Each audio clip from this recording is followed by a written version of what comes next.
Before we start here, I would like to introduce you a little bit our panel here. And I have to admit, when I did a little bit research on you, I feel so small because you're all in your way experts and enthusiasts on what you're doing. So, and so it's difficult to summarize everything. But Jane, you're at least, now I have to take my glasses on. Oh shit, I'm connected. I'm working. So, first of all, I'm still on? Yeah, okay. So the first thing I've seen when I looked for you, this is your picture gallery and your fashion. So it seems to be that you're also in fashion. We don't want to talk about your fashion today, but at least if you say yourself you're a global thought leader, innovator, and entrepreneur and book author, also this means you're everywhere on this planet in any matter. So what is the motivation for you to concentrate a little bit on metaverse and gaming here, also gaming in general? What brings you up there? Are you gaming yourself a lot of time, or are you spending a lot of time in the metaverse, or what is your motivation and your key expertise? Yeah, thank you. Look, I started in blockchain in 2016, and then I've been through the whole journey of blockchain through the ICOs and DeFi, and then we're into Web3 and Metaverse. But always my interest is in what is the social impact or what is the social utility of these technologies? And that's why I moved from a career in healthcare into technology. So at the moment, I'm focusing on Web3 and Metaverse. And the reason for that is because obviously I believe that Web3 is going to be the next generation of the internet. And I think that Metaverse is going to be the immersive version of that. And it's going to be used in almost every industry that you can imagine. And what we're seeing, two things about gaming. One is, I think if ever there's a vector for the widespread adoption of digital assets, it's gaming. There's 3 billion gamers in the world. And the second is that we're taking gamification aspects into all other kinds of industries like health and education and others. So doesn't matter what Mark Zuckerberg says, and I look at you all in the eye, Metaverse is going to be transformational. It already is. You possibly just don't know it yet. And Philippe and I at least are going to tell you about that. And you're going to hear wonderful things from the other members of the panel about gaming and other possibilities. So this is the panel for the future team. I'm glad it's at the end. I'm glad you're all here. Cool. Are you gaming yourself, or you have somebody to do it for you? I use my son. He's the gamer. Okay. And what impact you see if he's gaming? Is there any positive impact, or what's your judgment on his gaming? Oh, look, I think that I was saying earlier, Harvard Business Review wrote up the World of Warcraft about the things that people learn in gaming, teamwork, having quests, this desire to win, organisation strategy, and they were actually saying that that's one of the best preparations for businesses at all. And just like fun fact, because my daughter used to work for EOS Block 1, those guys met playing World of Warcraft, and then they did a $4.2 billion token raise. So don't tell me you can't learn some good things from gaming. Good, great. Anna, you're a full-blood journalist, and you've done a lot of things in journalism. Before you joined as a CEO of Cointelegraph, you've been with CNBC, Arabia, Forbes Middle East, and worked for a lot of these formats. So nice to have you here. What is your relation to gaming and metaverse, and are you game yourself? Thank you, Guido. So as for gaming, I used to play some games in childhood, but not really anymore. It's from our side, Cointelegraph is a news media company. So we cover some gaming metaverse projects as well. We have PR marketing agency. So we have helped different type of Web3 crypto projects, blockchain projects, and as well blockchain gaming and NFT projects with the promotion. We getting them featured in top media. We promote them via influencers, do social media campaigns. But specifically for me, I'm probably the one very skeptic person here on the panel about the metaverse. And I think the word metaverse itself is quite overhyped, and we don't really see many people don't see the clear definition what metaverse is. So the term appeared first in the novel of Neil Stephenson, and it's like the mixture of different worlds, of some kind of virtual reality, augmented reality, and so on. And I think just nowadays a lot of people mix the two terms, just games, so blockchain games, with the metaverse. And I see much bigger potential in blockchain games and as well play to earn and all the stuff rather than metaverse itself. Okay, we have as well Facebook, which rebranded as Meta, and I think it was more just to make some hype around it rather than the real move to become a metaverse, because it's not like augmented reality or something like that. It remains the same website, and there are not really some new features. And I think it as well depends on the generation. Even the game players is usually a younger generation, and especially in blockchain gaming, usually people, around 85% of the gamers who play blockchain games are young people, and others people are just like who experiment or play for the purpose of earning some money on it. I see the potential in blockchain gaming, but not really metaverse, despite that all these big companies like Goldman Sachs analyst predicted that metaverse may become $8 trillion industry. Grayscale analyst as well predicted that it may become $1 trillion industry, but it was during the bull market, and now we see as well that metaverse some kind of is that, but probably when we see now we are in some kind of bull market again, so with the further development and expanding of some projects, the pump will as well return to the gaming and to the metaverse coins, and probably again everybody will talk about metaverse. Philippe and I are going to convert you on the panel, don't worry. As a journalist, if you're now talking about the figures, I've also read a lot of figures where the industry is now and where it will be in future. Is the figures according to gaming and metaverse really, especially gaming, concentrated on pure games, or is it on all aspects of gaming? What is your research on these figures? So if you compare traditional gaming and blockchain gaming, the number of users is still pretty small. And as well, it goes by the market cycles. And another problem is that blockchain games are still, there are some improvements, but still they are not on that level as traditional games. And they are not that much fun to play. So gaming is one of the biggest industries.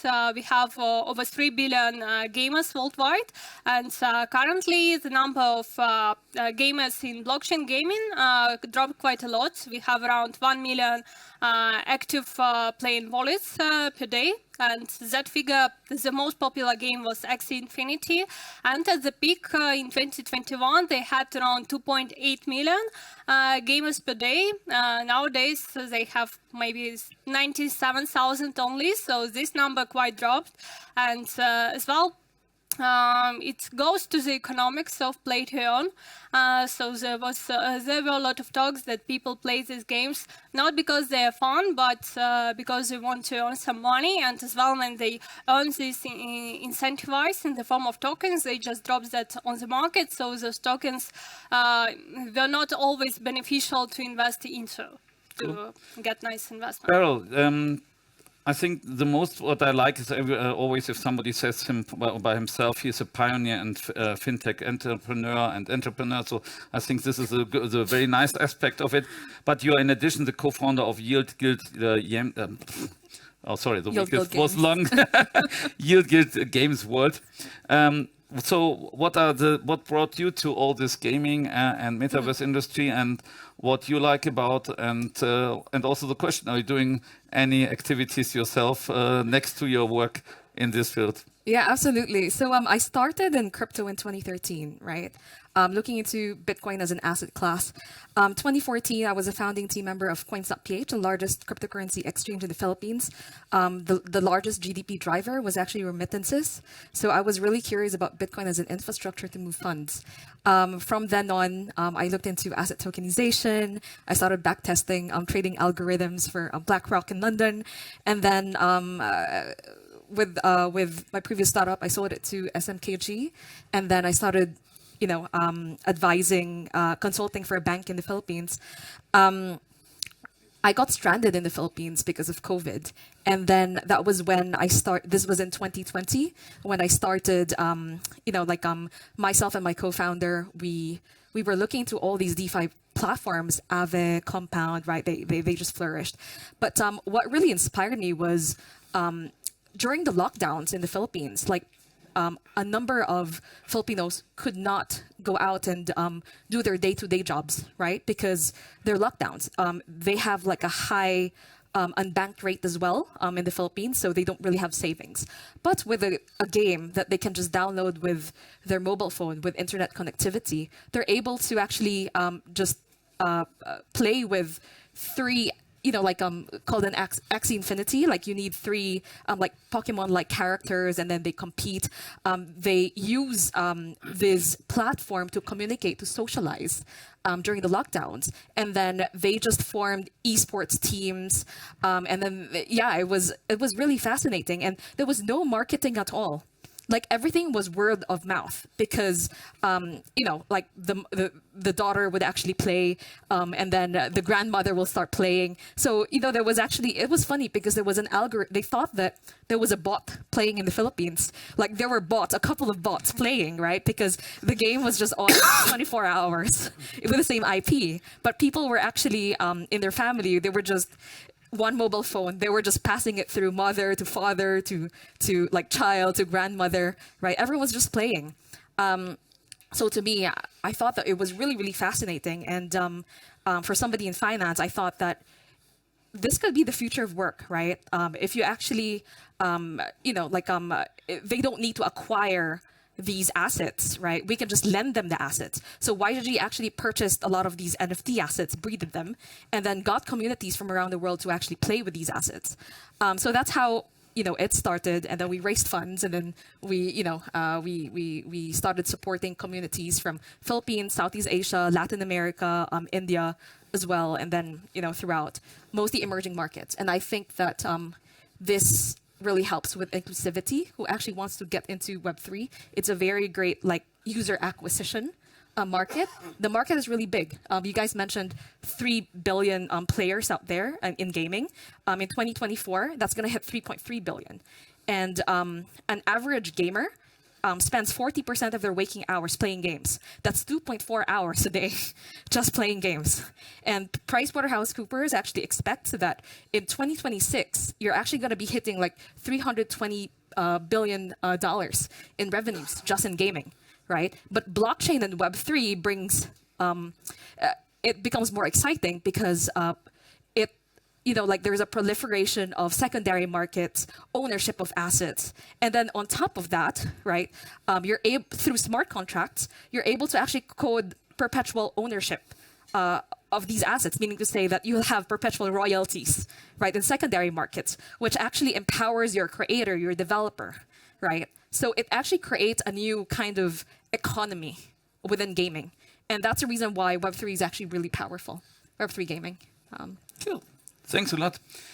Philippe, also you have very nice expressions in your CV. You're humanist and futurist. I love this very much, but you're coming from digital healthcare a little bit, also from chemical and pharmaceutical industry. You're already half retired. What brings you to gaming and Metaverse, and how much time you spend normally on that? So in terms of gaming, I don't spend many times gaming myself. I just test sometimes, But of course, my kids are doing that, so I have the experience there. And you mentioned that I'm on early retirement, but that's for me the time to give back. So I want to give back to the younger generation and all that. And for that, you have to understand where are they, and then they are on all this new stuff. So as you mentioned, my key focus is still on digital health.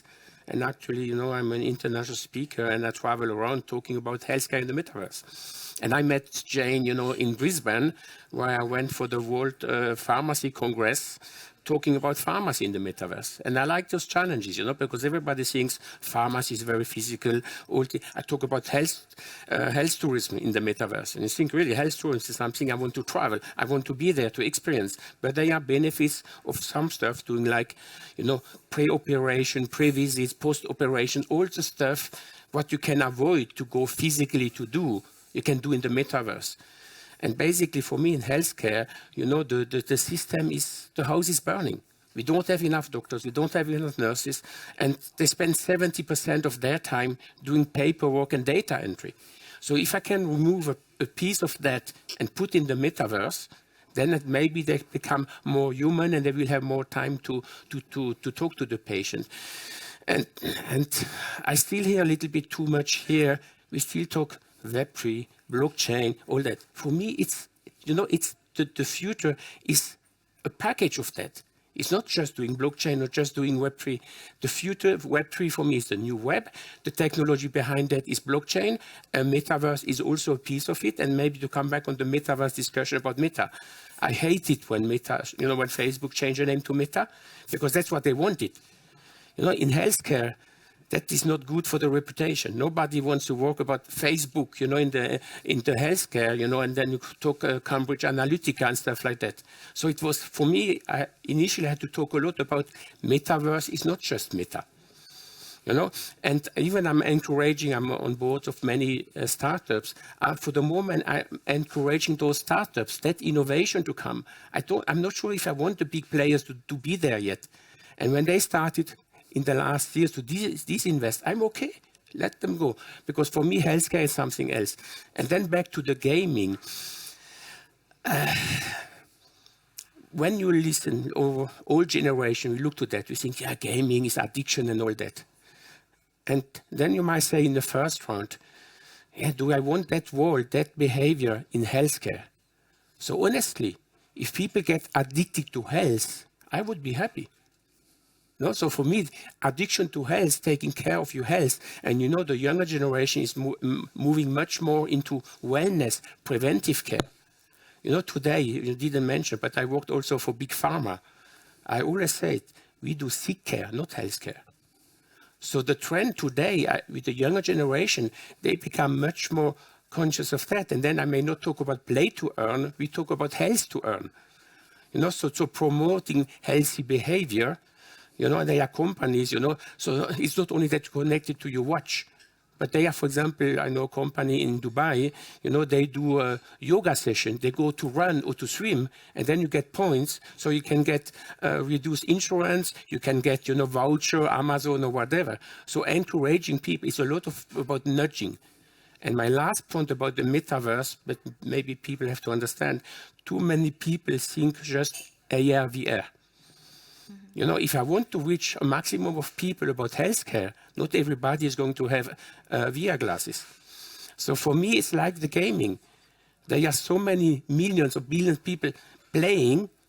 Not everybody is having VR. You can do gaming without VR. And I think that's the same for me. So for me, the VR is even more a medical device. So in some cases, like mental health or whatever, where you want to treat, anxiety, post-traumatic syndrome, it's becoming a tool. Because, if somebody is afraid about, spiders, it's easier to put spiders in a VR glass than to put a real spider in front of them. So that's what I'm saying. For these things, it's like even a medical device. But in general, I want the big population to be there even without. So then it's just a 3D spatial environment. If you talk about spiders in Australia, this is another topic where we're happy if they're not only virtual and not real. I hope it was not your last point you're contributing. I think we had now a tsunami of information about both in the beginning, so it shows the background of all of you and the expertise. I would like to go first to Metaverse and start with it in gaming, then in the second part of our discussion. I think it's very easy if I'm an entrepreneur in Metaverse to build a shop and sell some goods. So doing anything which is in the old world, just in the new world, full stop. We can further discuss about the social impact of it and anything. But as an entrepreneur all my life, I'm looking for what you think in Metaverse in the next years, and we are here talking about 2030, so let's take this figure. So in the next years, what will be in Metaverse sensible business opportunities which are a benefit for the people? So they're not just wasting time or spending time, which are of a benefit, which have a sustainability in the business model and a positive impact overall. Where you see opportunities where you say this could be for all the entrepreneurs which are here, because they're all not gaming and playing, as we have learned, where this could be a nice thing to invest.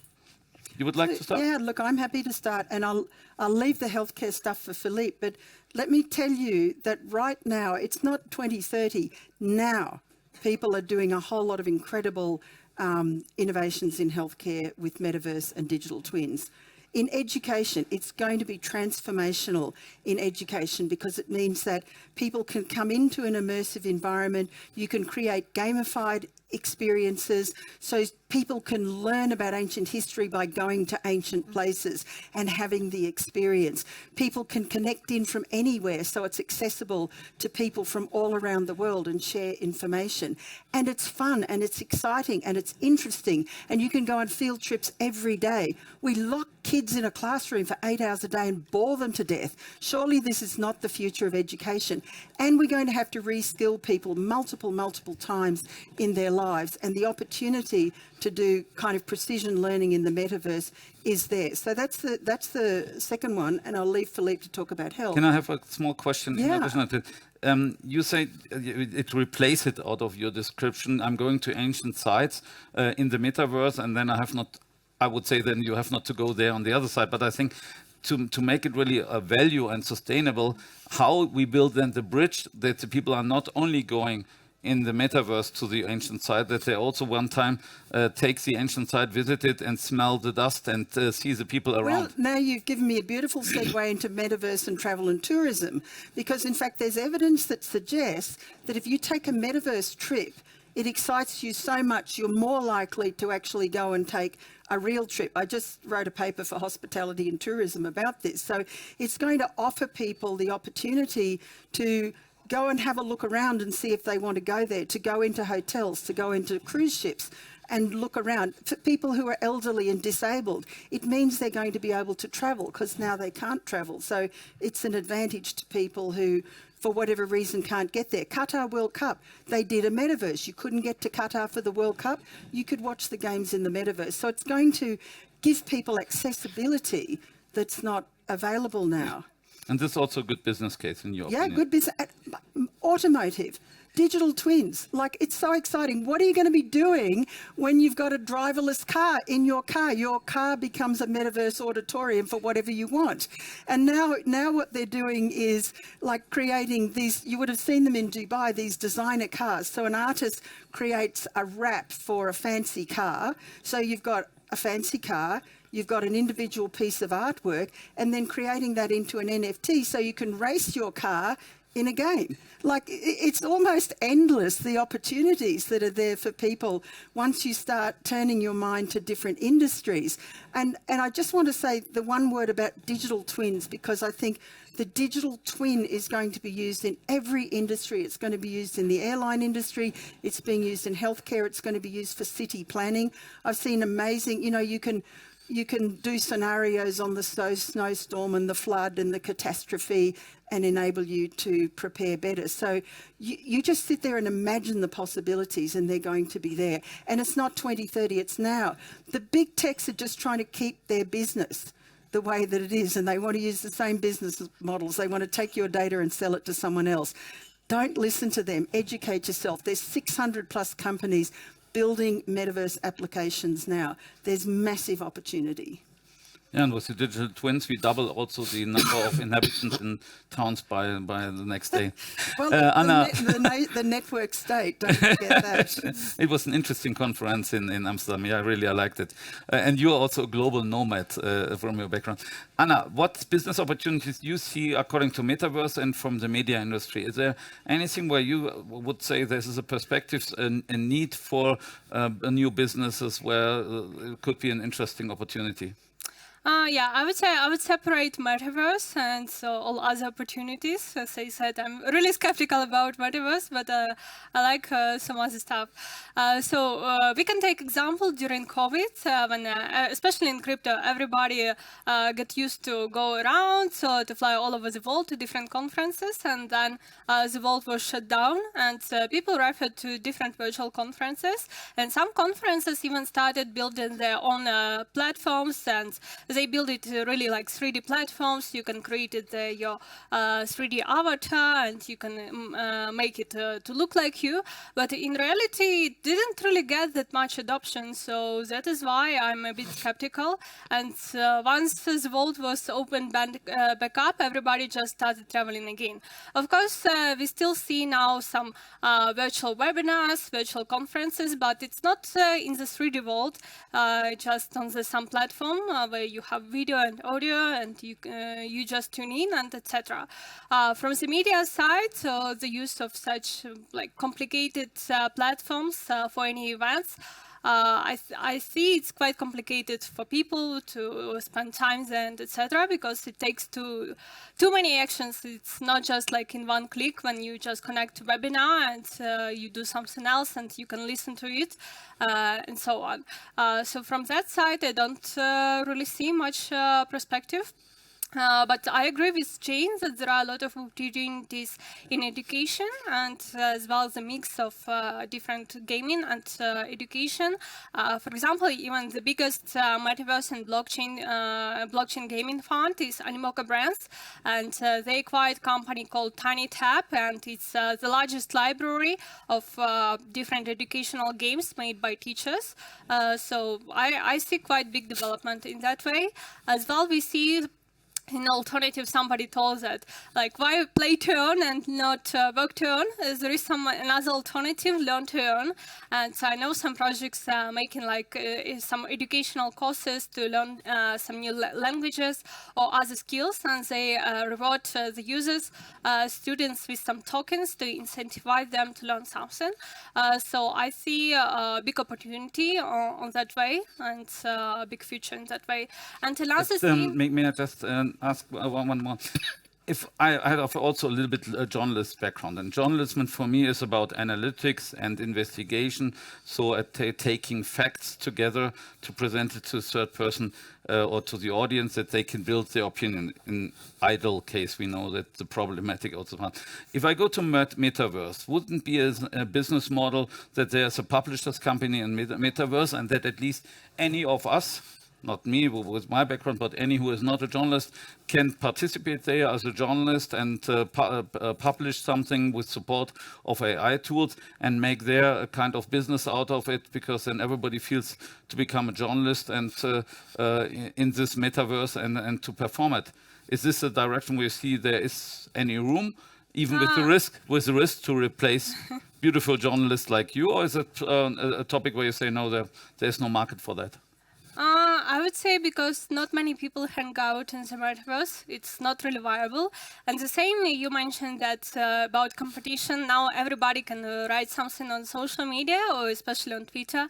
And now we have the term citizen journalism, when just ordinary people gather some information just on the spots in their countries, and they have first-hand information. And everybody nowadays can become a journalist this way, and as well get some followers and some readers, watchers, and etc. From the side of some publishers getting on the metaverse, we see, for example, L'Officiel has their office in Sandbox, and we see many other big companies, even banks like JP Morgan, HSBC, they have as well their offices in metaverse. But for me, it's just PR stunt to get some free media coverage for them, and to make some hype and to show that they're innovative and trying to participate in this metaverse. But still, I don't see many real users in the metaverse, so for me it's not viable.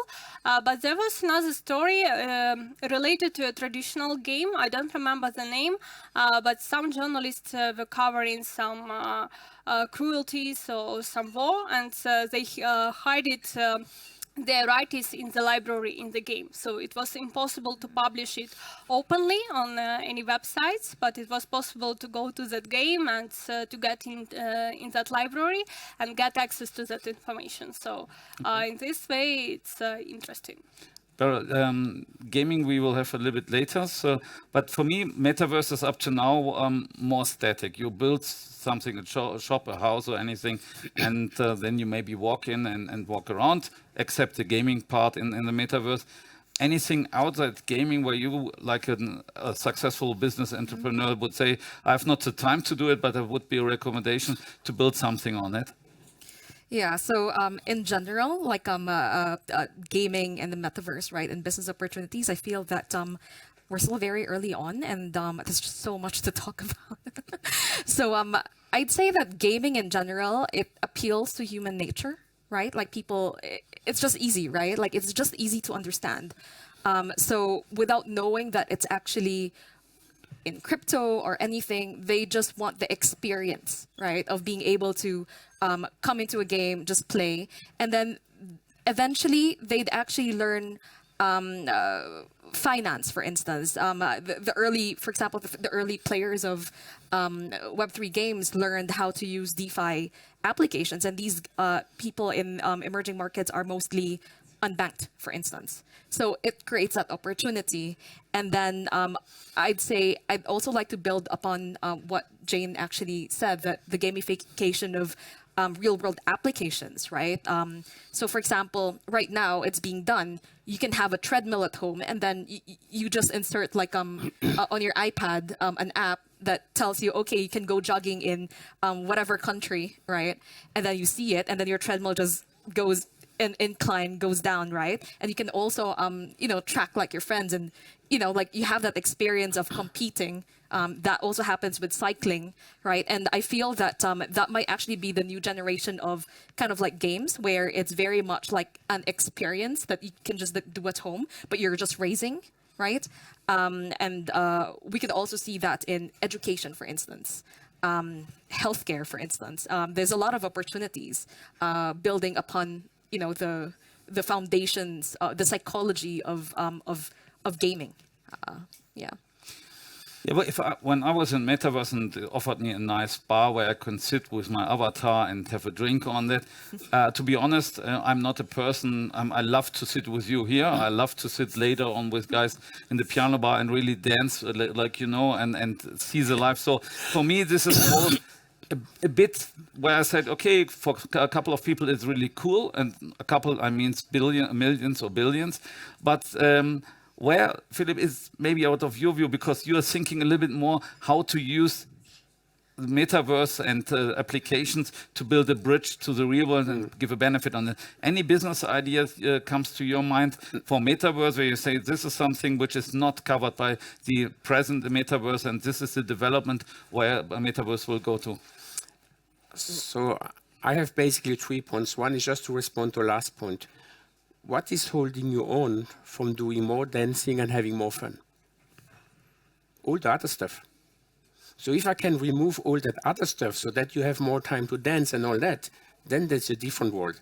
And I think we are still thinking the wrong way today, that we just do in the metaverse what we do in the physical world.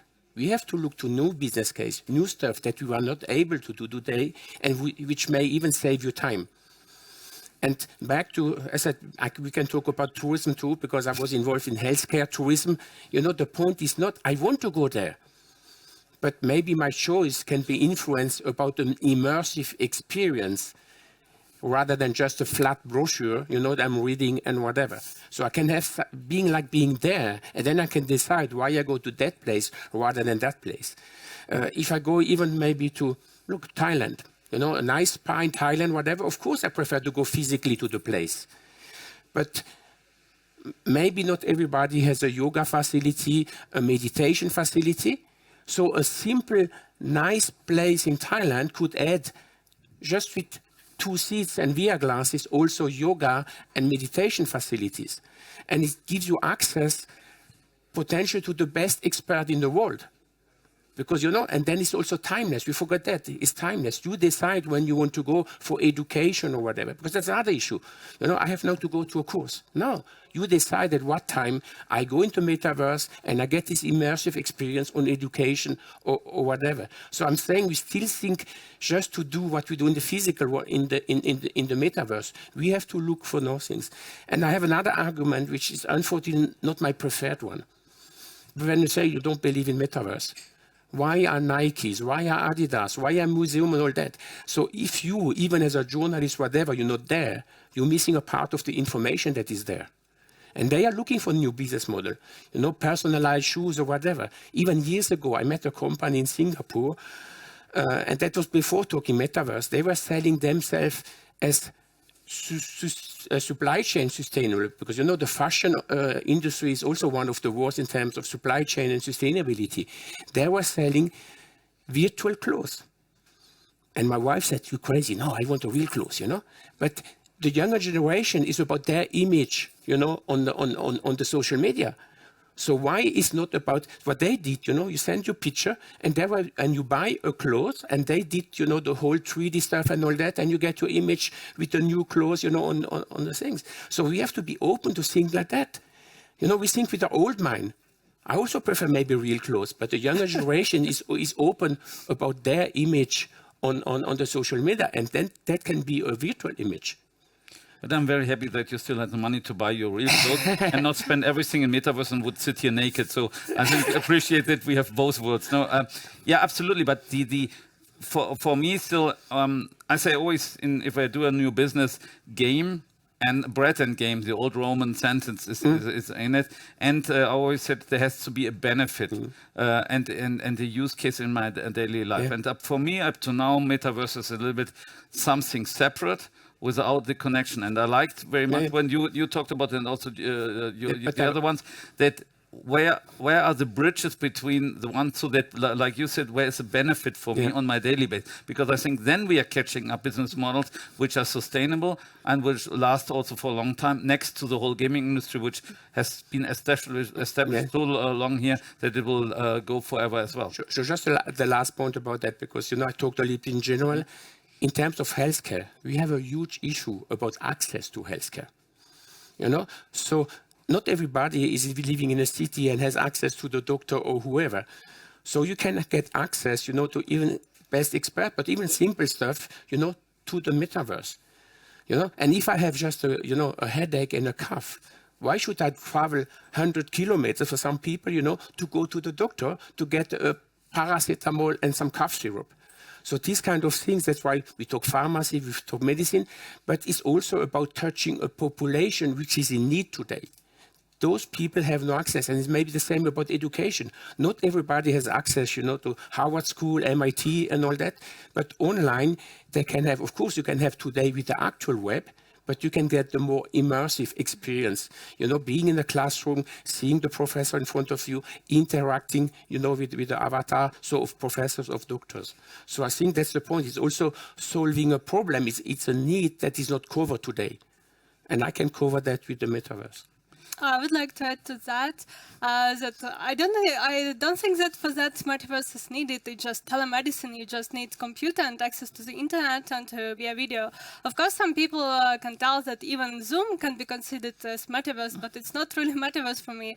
And the same as you mentioned, for example, that Nike, Adidas, getting into industry, but it's as well not really Metaverse. They're just making NFTs to engage their audience and as well to collaborate with their community. And it's just PR stunt for me, and as well to the way to talk with the audience who is the younger audience or audience who like all this different virtual stuff. And another thing that only gamers can understand as well, spending a lot of money on something virtual, because even in traditional gaming, people spend just like thousands of dollars on different virtual items. So yeah, it's the same they can do in Metaverse. Yeah. Absolutely. Sorry, if I could just add a point, because one of the things that Philippe said, and I want to just jump in on healthcare, we don't have enough health workers, we don't have enough health facilities, we don't have the time to spend with people to really help them with their healthcare. And that was one of the things with I was at a Meta Pharmacy hackathon. Pharmacists say, we've got no time to educate the patients when they come in and they've got to get a new diabetes, hypertension, whatever drug. We don't have the time to educate them. And so we can be educating them with avatars in the metaverse.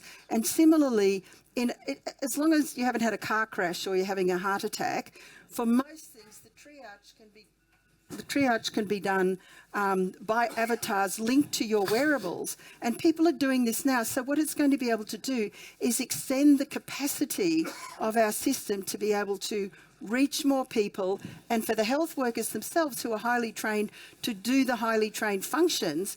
And then you can use these virtual beings to do the lower level functions. But I just want to finish on your point, which is you don't see the benefit of going. That's right, and that's fine. But when you realise something it's going to do that you want, whether it's, not having to travel 100 miles to a hospital, or your wife, she doesn't like shopping, she sends her avatar, she orders the thing in her real size, and I don't know many women who are not like to shop. Anyway, but the point is, it's got to find the utility. We take the other way around. I send my avatar with my wife for shopping because then I have not to participate because I can do something else in that time. Sorry for that. That's okay. That's good. According to the time, I would like now to move to the second part because we promised also to talk about gaming and play to earn on that. Also here, I would like to go again to the similar topic. I think the world of game and gaming, where you just go on a platform and play a game, this is something we've seen all, and there's a business case, there's a community and a lot of potential, and also creating new games every day. But I think gaming for me is not limited to spend 2.5 hours in front of your screen and just play something, get some points and full stop. What kind of gaming related things are business opportunities where you would say if you combine a game with something else in your life, there you could make a lot of money. You can give money to poor people, you can give access to normal consumers, to build new kind of communities or environments which at least give our world not only something in addition, but also give a really nice business opportunity. Beryl, you would like to start with that as the main expert here? Yeah, maybe I could talk about the financialization from gaming, right? So I think what gaming can actually do is, one is inclusivity. So, especially in crypto, it's always the whales that are able to actually access more benefits in crypto, right? They come in early, they have capital, and then they're able to actually gain more when it grows, right? But those that actually don't have the capital are unable to actually, they're unable to come in early, right? Or be included. But what gaming can do in Web3 is, one is, it's an opportunity for them to be able to actually earn, right? In the metaverse, that's one. The second one is they're able to build their profile online. This is where reputation comes in, right? It does not matter whether you're male or female, whether you live in the Philippines or in Switzerland, or whether, how old you are, right? But my reputation on chain reveals what my activities are. Like, how long do I play in the game? What wallets do I actually interact with? What's my skill in a particular game? Whether, whether, for example, if it's actually a gamified healthcare application, right? Then my insurance actually knows that I'm actually updating, my health records, and maybe I can actually get a better insurance fee, right? So it's a very good way to build out your reputation on chain without, by still protecting your privacy. And that actually provides that inclusivity. And later on in the future, right, you're able to access other forms of uncollateralized loans, those insurance products, and so on and so forth, right, based out of your on-chain data. And that's all. So that's two. Is blockchain then the technology securing the privacy? I'd or say which role you think blockchain can have in this aspect? I think blockchain is verification, right? That this is you, right? So if let's just say later on in the future, AI models will be, online, right? You can't really differentiate whether this identity is a bot or human, right? Anymore. But if you actually apply blockchain onto an identity, then you're able to verify that this is the person that actually created this tweet or has actually done this activity or actually has this skill. So it's blockchain itself that validates and verifies that credential, right? So I believe that blockchain is still really necessary, and it starts with gaming just because, a lot of people game, right? And gamifying application is a way to immerse yourself in a different experience, right? When doing some boring task, like I'm really bad at updating my medical records, for instance, online. I hate doing that, right? But if it's actually gamified, immersive, without me realizing I'm updating my records, and then I get incentivized, right? But when I get incentivized, the business model behind it is just paid by an insurance company, right? But I earn my rewards because I am incentivized to do a certain activity. In gaming, we call it questing, like a questing system, right? Like leveling up. Like you do a certain activity, you get rewarded, and so on and so forth, and then you build like your full profile, right? And you can do that in gamified applications. So I feel that, to your question, I think those are the various business models around it, and this is how I believe gaming will kind of expand in the future. Before I'm giving it to Anna, because you're on the way to leave, Philippe, you can take... And I'm leaving with her, by the way. Are you have the same driver? Or? Yeah.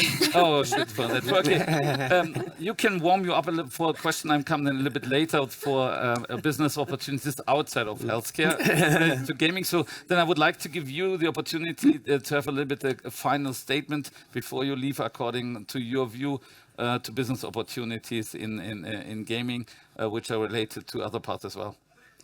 Well, I just want to pick up with what Beryl said and that earlier question about why do you want to earn from games. And I think that the big growth in Web3 gaming for sure is going to be in Asia. So there's no doubt Japan, Korea, China, India and Philippines are going to be where we see the growth. And for many poor people in those countries who don't have bank accounts, this is how they put food on the table during the pandemic, and this is an opportunity to earn an income that didn't exist before. So I think, Beryl, you used the term creating new economies. That's what's happening, and I think that that's incredibly important. The second point is around gamification of things like health and wellness. If you're looking for business opportunities that are worthwhile here, have a look at how to build something that's going to give people a really fun game, help them get fit, deal with their diabetes or whatever they've got, and then get a massive community of people using it. I think that that's a huge opportunity. But imagine any industry that you can think of, travel rewards, that kind of thing. There's gamifying that, and you look at all of the companies like Marriott Bonvoy and Accor and Airbnb, they've got these massive communities. Go to them and say, hey, let's gamify this, let's get better loyalty points, let's get your community more involved. There's a massive opportunity there. So, just think of every industry and think of how you can offer something to that industry that they haven't yet got, because all those Web 2 industries are going to have to go to Web 3. Anna? I would agree with Beryl and with Jane that you basically can incentivize actions in any industry and can reward people either in some loyalty points or tokens. Another thing, I see opportunities for different merchants and advertisers in these blockchain games, which already exists, and there are some collaborations between the brands and games. And for example, we talk about some blockchain gaming, but still the biggest number of users probably in games like Roblox and Fortnite, and other companies have as well opportunity to develop their own games inside the Roblox, for example, and you can as well get your ad space and advertise your company there. So I see potential in that. You still have time to listen to Philippe, or you have to go? I don't know, she's the boss. No, we can wait for a few minutes. Yeah. Philippe, you're lucky now. Okay, Your points thank you, are ladies. still here, so please. Oh, thank you, the driver. He has to drive faster. It's very expensive. really speed. Very expensive in Switzerland, but maybe today police has no capacity. Philippe, So, what additional things outside of healthcare and your core No, competence I think it's still linked to that. I still think we should not make outside healthcare and healthcare. I think it's the whole generation going to that direction. So again, I may not be the best example in terms, walk the talk. I know what I should do for my health. Do I do it? Not sure. So the thing is the incentivation, the nudging and all that coming, if I get some money, if I do, if I walk more or whatever, that's maybe the trigger that I need. I have a trigger at home. Is my wife, but it's too long, just in the years. I'm not sure how much I'm listening to her. So I'm just saying maybe, the money piece, and it's important what Jane said. We are not all living in Switzerland. If you're in the Philippines, if you're in Thailand, if you're in Africa, this little money may be a lot for you. And as I said, it brings the food on the table. The second point I think we have not mentioned, and it's still about monetizing that, but we are moving into a data economy. And when we talk metaverse, we still think too much only about being there. But the amount of data that is there will be a huge value. And today, and my friend Alex is here too, we talk about you should get the money for your health data. You should own the health data and get paid for that. You decide when you want to share and get rewarded for that. So all that I'm saying, no gaming, not gaming, there is money out there which is actually at the wrong place. It should go to the user, to the gamers and all that. And that's what I'm saying. It's not just, yes, there was a time you were gaming just for fun, maybe to relax, whatever. But today, there's something, you want to earn something of that time. Mm-hmm. And there's even a competition. And I would say, it's a healthy competition which brings you, to the next level. And that competition for me in healthcare is a positive one. If I compete more to be healthy, everybody will benefit, insurance, you personal and all that.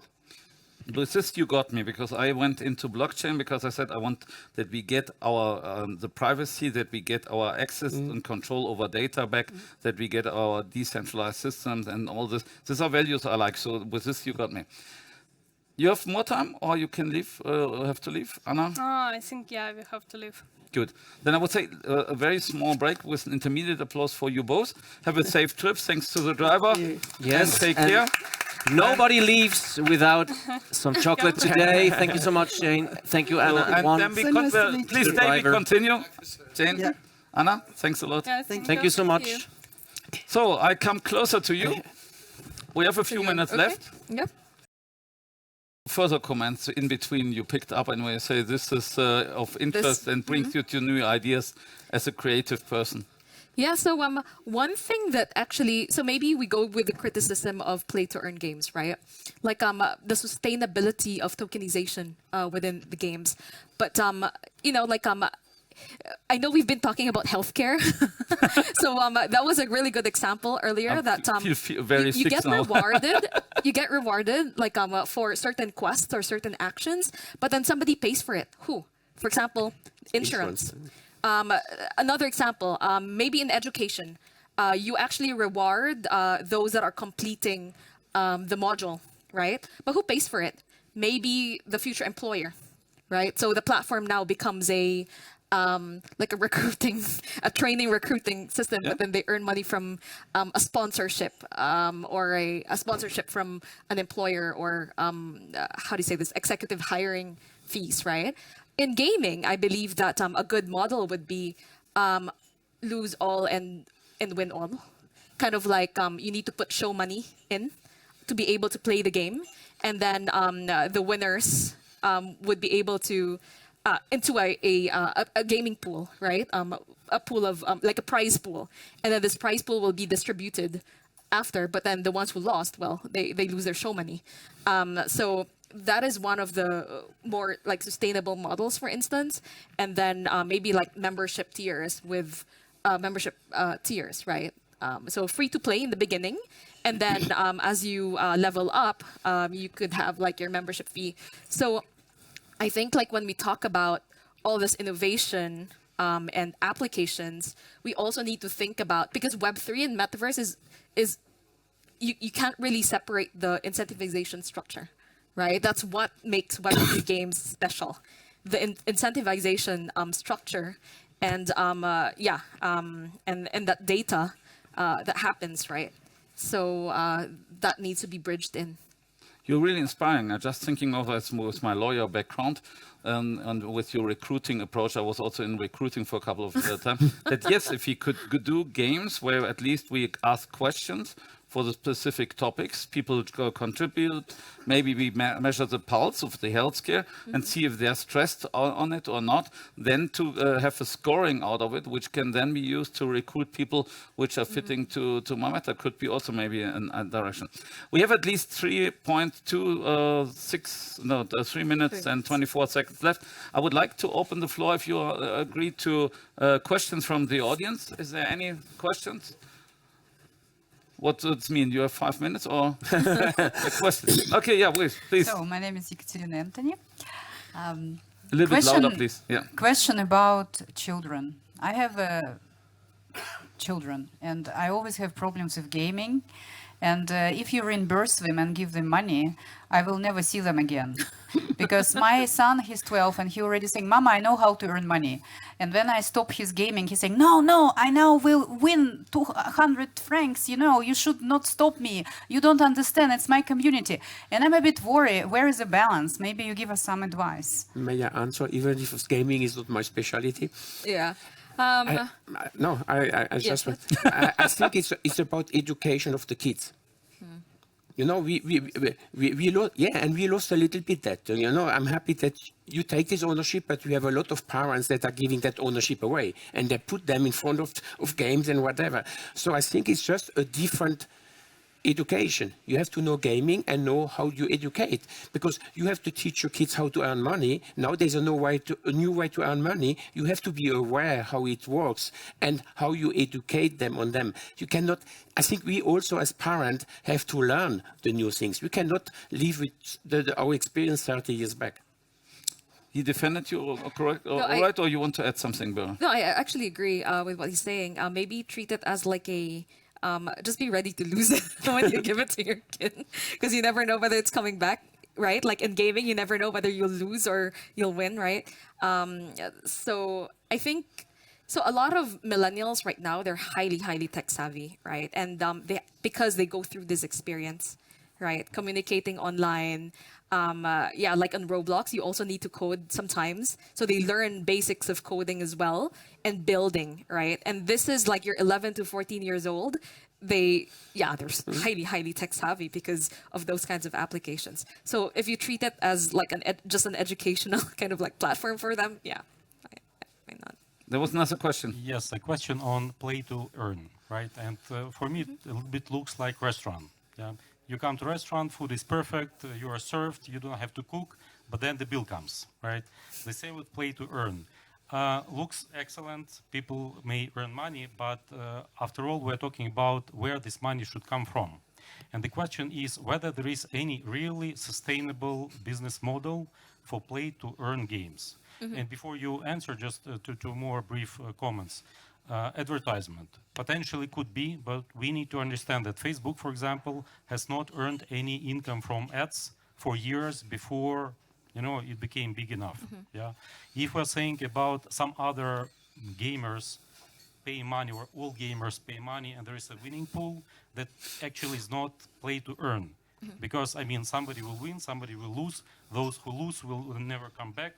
And out of those who stay it again, some will be losing. So again, it's not a sustainable business model. So from your experience, from your knowledge, what is a sustainable business model from the point of view of the source of funding? Just quickly before we go to the expert, I think we should not forget, what is e-sport? You know how much money they make? But it's probably not play to earn, but there's a business out there, a new business out there. But good. No, so the term play to earn, I think this is very much like evolving.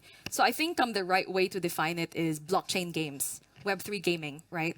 And then play to earn is actually just an era. It was just a short span of time in 2020, 2021, right? That term kind of evolved, right? But we're actually seeing a number of a generation of games coming in, right? More sustainable like models. And we in the industry, we've always been looking for and pushing for more sustainable models. So what happened with play to earn is because there's a certain number of tokens and rewards so they have a mechanics within the game. If they complete certain tasks, they earn these number of tokens, and the number of tokens are already preset, right? Like 1 billion tokens, for instance, and then they distribute it. And then you need to burn these tokens to be able to breed your cards or your Pokemon characters, right? So, but what it failed to do is they failed to figure out that the market, because your tokens are actually circulating in the market. They're trading on exchanges. Anybody can actually access them, especially in the centralized exchanges. So there are speculators, right? So I think the play to earn model of games, they failed to account that there are speculators in the market, right? And so how the model, so they assumed that there's gonna be a flat number of players, therefore the reward, the value of the rewards are just flat.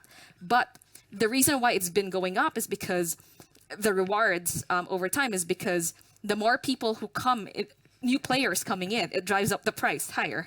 But then after 3 years, usually the lifetime of the game is 3 years, right? 5 years. It's just very seldom that you become a World of Warcraft or a League of Legends, right? So let's just say the lifetime is only 3 years. Then lesser people participate. They drop off. Therefore, the value of your token goes down. The rewards go down, right? So this was the play to earn era. It was very much dependent on demand supply, basically, right, of that token. But I think a more sustainable one is there needs to be revenue, right? So if there's revenue even from someone else, then you have a sponsor sponsoring those rewards, like those models that I've explained earlier, right? So for example, a healthcare related thing, then you have your insurance paying, but I get rewarded as a user, updating my records or whatever. Or in education, I finish my module, I play whatever, the module is, I get rewarded, but then a company actually sponsors it because you get hired later on. And for gaming, yeah, it could be the win all, lose all membership kind of thing.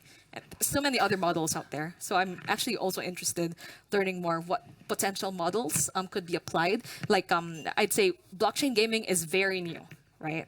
And we're experimenting. Play to earn was actually the first generation. The second generation, I've been seeing the win all, lose all, free to play kind of membership models.